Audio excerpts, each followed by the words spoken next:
नमस्कार, मी कृपा Sapkal. News uncut मध्ये आपलं स्वागत. पाहूया टॉप 15 घडामोडी. परराष्ट्र मंत्री एस जयशंकर यांनी आज मलेशियाचे पंतप्रधान अनवर इब्राहिम यांची भेट घेतली आहे आणि द्विपक्षीय संबंध अधिक दृढ होण्याबाबतच्या त्यांच्या दृष्टिकोनाचं कौतुक केलंय. या दृष्टिकोनाद्वारे भारत मलेशिया दरम्यानचे संबंध महत्त्वाकांक्षी उंचीवर नेले जाऊ शकतील असेही ते म्हणाले.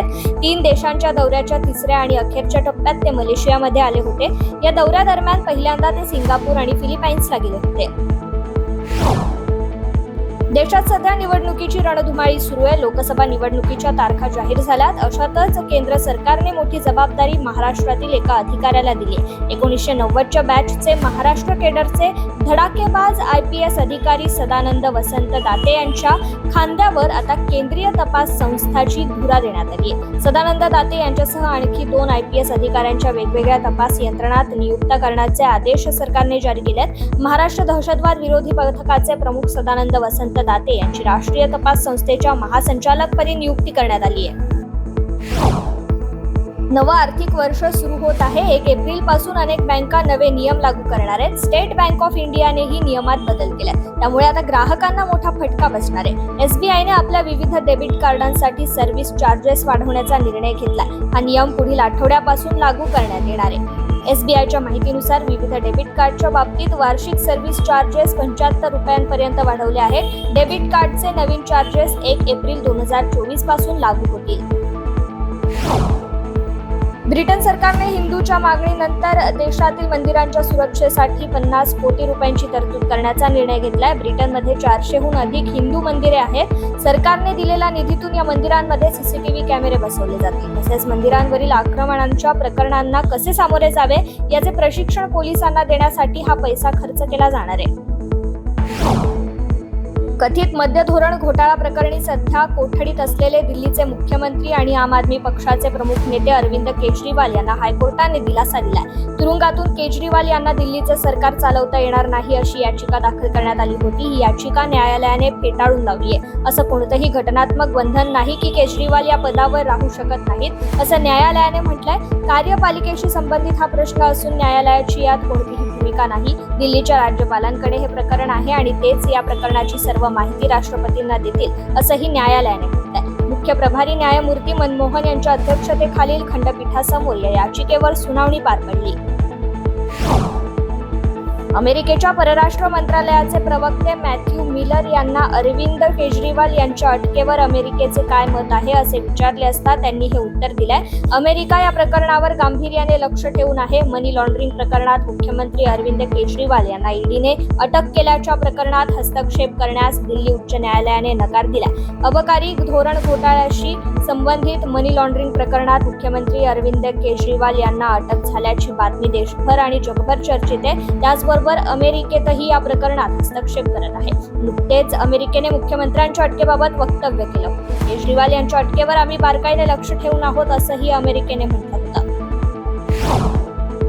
देशातील अनेक राज्यांमध्ये सध्या उन्हाचा कडाका वाढलाय. अनेक ठिकाणी तापमानाचा पारा 40शी पार केलाय. त्यामुळे नागरिकांना उकाड्याचा सामना करावा लागतो. मात्र लवकरच उकाड्यापासून दिलासा मिळू शकतो, कारण पुढील 3 ते 4 दिवसात देशातील अनेक राज्यांमध्ये मुसळधार पावसाची शक्यता आहे. हवामान खात्याने या संदर्भातील माहिती दिली आहे. येत्या 29 मार्च पासून पश्चिम हिमालयन प्रदेशावर ताज्या वेस्टर्न डिस्टर्बन्सचा परिणाम होण्याची शक्यता आहे. देशात लवकरच लोकसभा निवडणुका होणार आहेत. देशात निवडणुकीची रणधुमाळी सुरू असताना ज्येष्ठ वकील हरीश साळवे, पिंकी आनंद यांच्यासहित 600 जणांनी सुप्रीम कोर्टाचे सरन्यायाधीश DY चंद्रचूड यांना पत्र लिहिलंय. न्यायालयीन क्षेत्रात राजकीय हस्तक्षेप वाढत आहे अशा आशयाचं पत्र या सर्व वकिलांनी सरन्यायाधीश चंद्रचूड यांना केलंय. वकिलांनी पत्रात म्हटलं आहे की न्यायालयीन क्षेत्रातील कामकाजावर विशेष गटाकडून प्रभाव पाडला जातोय. या गटात भ्रष्टाचारांशी संबंधित प्रकरणात अडकलेल्या नेत्यांचा समावेश आहे. या गटामुळे लोकशाही आणि न्यायालयीन क्षेत्राला धोका आहे. थायलंडमध्ये समलिंगी विवाहांना कायदेशीर मान्यता देण्याची तयारी पूर्ण झाली असून आज त्या देशाच्या संसदेच्या कनिष्ठ सभागृहात विवाह समानता विषयक विधेयक प्रचंड बहुमताने संमत करण्यात आलंय. 415 पैकी 400 सदस्यांनी या विधेयकाच्या बाजूने मतदान केलंय. हा कायदा झाल्यानंतर असा कायदा तयार करणारा थायलंड हा दक्षिण पूर्व आशियातील पहिला तर तैवान आणि नेपाळ नंतर आशियातील 3रा देश ठरणार आहे.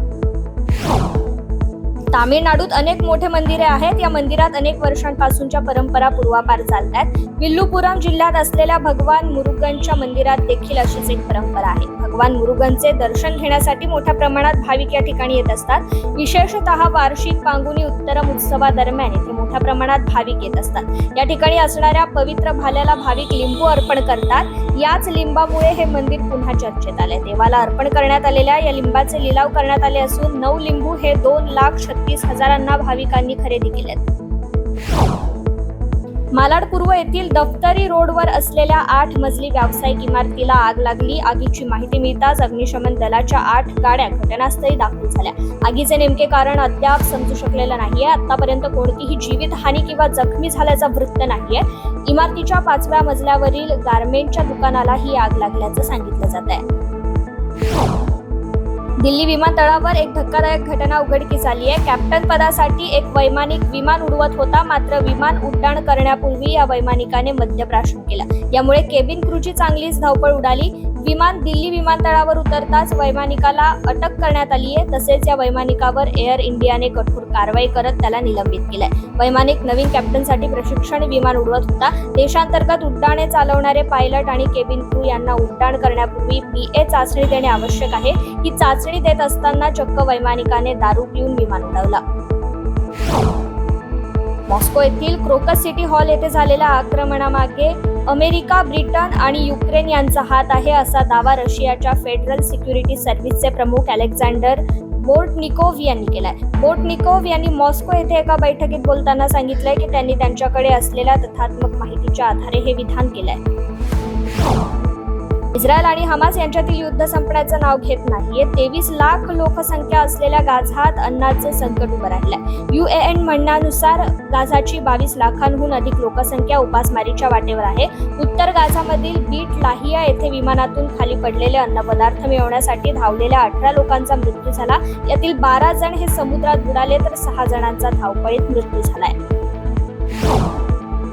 ज्येष्ठ दिग्दर्शक विजय कोंडके हे नाव घेतलं की माहेरची साडी हा चित्रपट डोळ्यांसमोर येतो. या चित्रपटाने मराठी चित्रपट उत्पन्नाचे सर्व उच्चांक मोडले. निर्मिती, वितरण आणि दिग्दर्शन अशी तिहेरी मुसाफिरी करत विजय कोंडके यांच्या मराठी चित्रपटाने यशाचे आणि लोकप्रियतेचे नवे मापदंड निर्माण केले.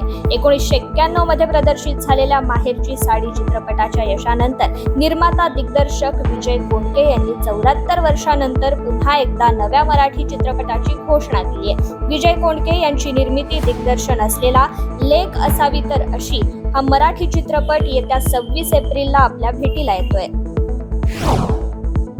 टॉप 15 मध्ये आज इथेच थांबूयात. पाहत रहा न्यूज अनकट. धन्यवाद.